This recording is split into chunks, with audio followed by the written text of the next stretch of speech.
I came up with Friday the 13th out of a number of motivations. One was sheer cash because we were starving to death. I'd tried to sell my blood the month before, and they didn't want it. And this guy I had done two very nice family films before that made no money at all but paid for that year. At that point, everybody was saying America wants a nice family film, and they lied. America didn't want family films. Just somebody at Parents Magazine said that. So we did the family films nobody wanted them. Anyway, so this guy I'd done the films with called me up one day and said, Halloween is making a lot of money, let's rip it off. So I'm sorry if that's a disappointing motivation.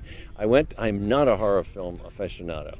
I've seen Psycho and all the good stuff, but so I went to see Halloween, and I went to school on it. I watched it once and saw what the structure was, and then went home and realized that one of the things you have to have is a location where adolescents cannot be helped by grown-ups, which is what the Halloween theme was. That every time they asked for help from grown-ups, they said, "It's Halloween. Don't answer the door, George." So anyway, it took me a week or so to figure out the location, the summer camp. And then the rest is sort of the geometry of how do you kill somebody that's in an interesting way. And I used all of the terrors I had as a child because I was a total wuss as a kid. I slept with the light on until I had to go away to boarding school, and they wouldn't let me. At that point, it was too embarrassing. And so I think the best horror film writers are probably scaredy cats. Were you actively involved in the film? I mean, when they had the script, did they sort of not tear it apart, but they're pretty notorious at changing they put in one scene that just absolutely killed me, but the less said the better. They did a lot of cutting simply for cost. This is a very, very, very low budget film, and so they were constantly whittling things away. But for the most part, what you see on the screen is what I wrote, and the rest is cinematic history. Because in the UK we have Hammer Horror, Peter Cushing, right, Christopher Lee. All the good stuff. All the good stuff. Yes, well, right. Look at them now; they're a bit flaky. Yeah. But I don't know. It is a genre that really does appeal to people. What is it? Something inside us? What is the appeal? I think whatever it is the same thing that makes you want to ride a roller coaster. In fact, the producer director, my friend Sean Cunningham, wrote or said to me, he said, "Victor, look, what I want to do is create a roller coaster ride for people. They don't have to go on it.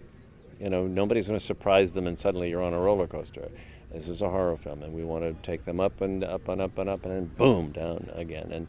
And I think there's something about adrenaline that is a drug that people like, and it's safe enough. You know you're not going to get killed, but the ending of Friday the 13th, when Jason comes out of the water, has been absolutely money in the bank, because I was there at the local theater in Connecticut at the night it opened, and half the audience was headed back with their overcoats on, going out of the movie when they were rolling, about to roll the credits, and the other half screamed bloody murder, and they whipped around and suddenly they saw this awful looking thing come out of the water and grab the woman. And in terms of where that came from, basically I just said it worked well in Carrie, which was a wonderful film, and why wouldn't it work in the water? And there was a graveyard with a hand coming up. And so I hate to give away all these secrets, but I'm too old to lie. Perfect. Now we have a lot of CGI films. Hate them. Yeah, I mean, some don't even act as anymore. So we're way too short. You hate them. Is it purely because? Because they don't. I mean, for instance, I saw Gladiator, and I love Rome, and I love gladiators, and I love feeding Christians to the lions, and I love all that stuff. And all I saw was paint. I saw the backgrounds were painted. I saw the thing was painted, and all of the cutting and the way the thing was filmed was. There was not a complete action from if you're going to reach down for your sword and come all the way up and then come around and come back through somebody. None of that. It was all chopped up into little bits. And so it was just, there was no sense of real for me in it. And so I hate that. And then the horror movies, now you can do anything. You can have a guy's head in a vice and the eyes come out at you. But Tom Savini did the special effects for us. He'd worked for George Romero, and he is still fabulous.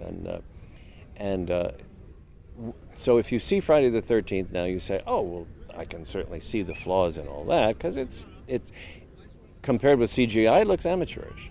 But I like, and the fans that I talk to at the horror conventions really like the fact that, okay, that's sheep's blood coming up through Kevin Bacon's neck and whatnot, and it had to be done with a rubber chest, and it took 3 hours. I was there when they shot it, and it took 3 hours to set up at least, and they had to do it in one take, and there's a real excitement on the screen about that.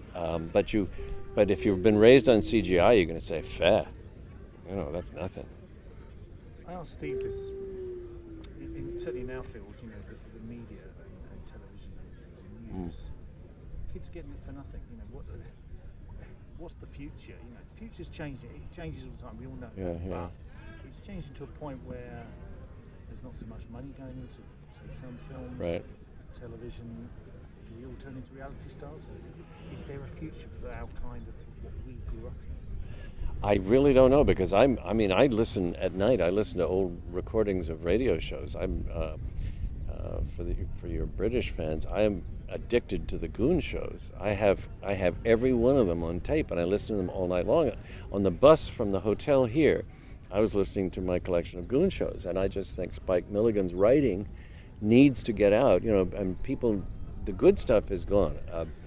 The money is running the movie theater, so you're going to do a redo of something that made a lot of money, because I can tell you, I go to you and I say, look, would you like to invest your $100,000 in something that may lose all, or would you like something that made $6 million 2 years ago? And the choice is being made that way, and so it's really horrible. But I do go to short film festivals and other festivals, and I see that there's a big group of people out there, film students and people who just love film, and they're coming up with the Sundance stuff, and it's constantly, and I'm renting on Netflix independent films all the time, and I go to IFC, the Independent Film Channel, and but it's going to be hard unless, because our schools are going to pot, whether they're going to actually get a good film course, and somebody's going to say, oh, by the way, this is Drek and this is really good. I don't know. Weird. I am somewhat despondent about the American culture, and with cause, but I don't know what I'm going to do about it. I've already trashed it up. I wrote Friday the 13th and 25 years of soap opera, so I am not here to pontificate.